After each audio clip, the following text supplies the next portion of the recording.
Hey y'all, it's Katie with 10 examples of good landscape architecture.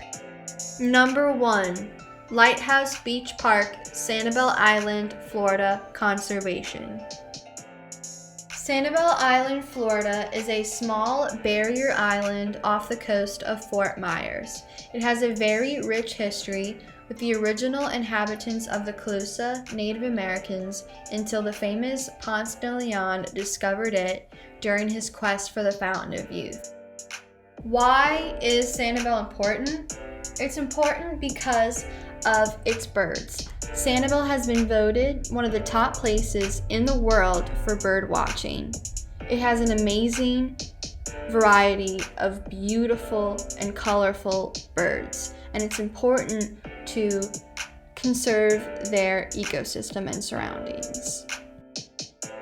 Lighthouse Beach Park conserves the natural habitat and the lighthouse and lighthouse keeper buildings. The lighthouse was built in 1884 and has stood there ever since. The park.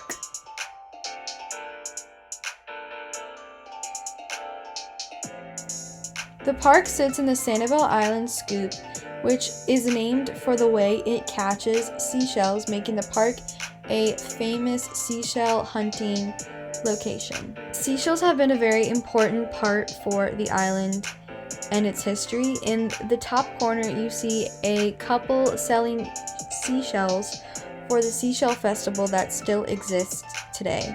When I got the chance to go to Sanibel, I got to go to the Seashell Festival and it was a lot of fun.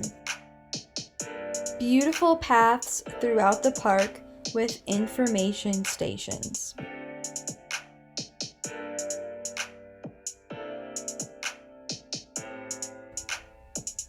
The beach. The Sanibel Island Park Beach preserves the history of the area and the beautiful habitats of the animals.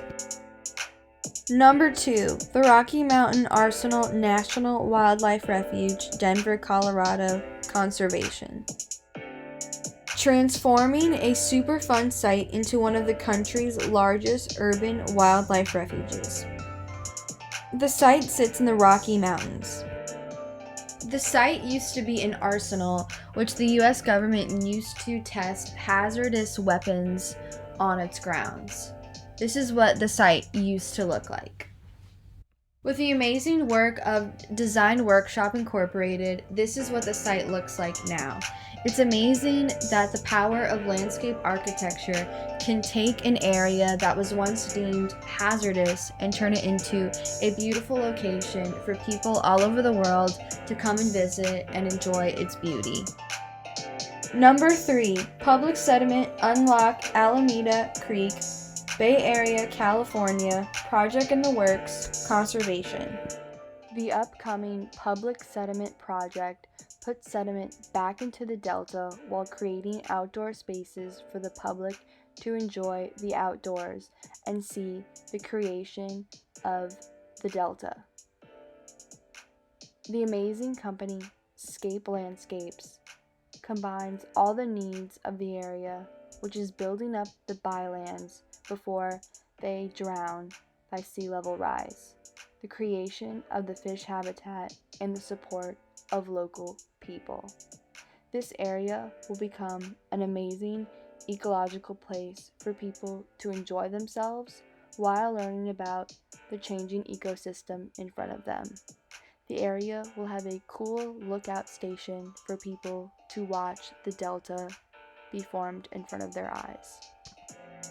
Number 4, Pergola Park, Maxima Park, Netherlands, Ecology.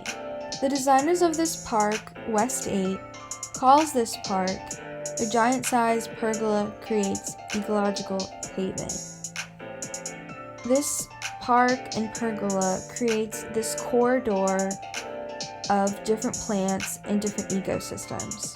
There are meadows and water areas and ponds filled with plants, and soon this pergola will be completely covered with a diverse group of plants, creating this ecological haven. Number 5. The Vancouver Land Bridge, Vancouver, Washington, ecology. Vancouver, Washington was originally inhabited by the Chinook people.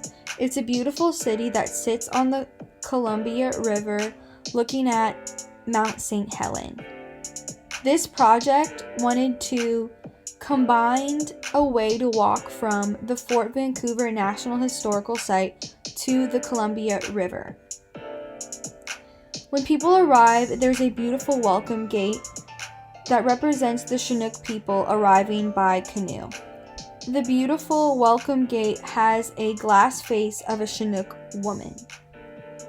The pathway of the land bridge looks like a river, and that's really what Maya Lin, the landscape architect and architect of the project, wanted to work on. The land bridge, the project is called an ethnobotanical walkway, which showcases the native plant species from the distinct habitats that were originally in the area, which were the prairie, forest, and wetlands. Number 6. The White Lotus Pond of Hosan in South Korea, ecology. Lotus are a very religious symbol in Eastern religions. This is the largest habitat of white lotus in Asia. The site is about 350 square feet. The boardwalk is in the shape of the inside of a lotus. Everywhere you look is a beautiful scene of green leaves.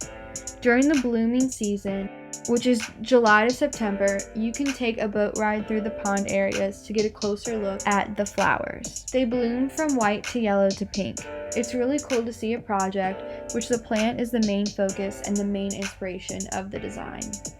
Number 7. The Spheres. Seattle, Washington, ecology. This is the coolest place I have ever been.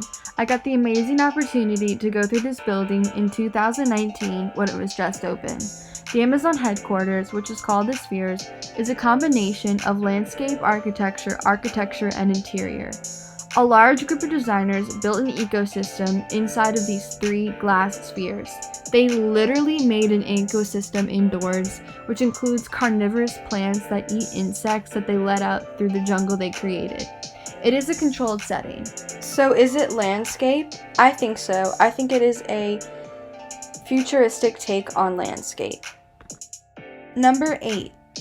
Iqaluit Municipal Cemetery, Iqaluit, Nunavut, Canada. Land ethics. This area of Canada was originally inhabited by the Inuit people. Which makes this project land ethics is the collaboration of landscape architects with native leaders to respect their sacred lands. The design included local materials that honor their sacred land and ancestral people. Very large steel panels stand as the cemetery's memorial walls that are designed to contrast the colors of the northern lights with symbols of celebration. The focal point of the cemetery is a very large whalebone that was incorporated to honor their culture. All the plants used in the design, though very few, are all native Arctic vegetation. This project is so important because of the respect of sacred land of native people. Number 9, Orongo Station Stewardship Master Plan, Poverty Bay, New Zealand. Land ethics. This site is known as the ancient place where the Maori people landed in New Zealand thousands of years ago. It was discovered by the famous Captain Cook, who colonized the land, which led to the sacred grounds to becoming a large 3,000-acre sheep farm that depleted the land. New Zealand's government, with the Maori tribe and landscape architects, made a plan to restore the depleted area with gardens and replacing the natural landscape. They also rebuilt the historical cemetery. The architects planted 500,000 native trees to restore the land. The very important part of this project is restoring the land and giving it back to its rightful owners. Number 10, Jock Marshall Reserve Nature Walk, Notting Hill, Australia. Land ethics. Outside of Monash University is the Jock Marshall Reserve, named after a zoologist and professor who longed for the return of native animals and plants to the campus and surrounding city. Landscape architects wanted this area to become green lungs of the area. This nature walk gives a rare opportunity to walk around the ecosystem. In honor of the biology students who look forward to using the site for educational purposes, tree trunk fencing was designed. This site is a land ethics design because of the respect and understanding of the reserve and the sustainable way of allowing the people to have an amazing glimpse in the surrounding restored ecosystem. That's it. Thank you so much. Had so much fun researching this project. Have a good day. Bye.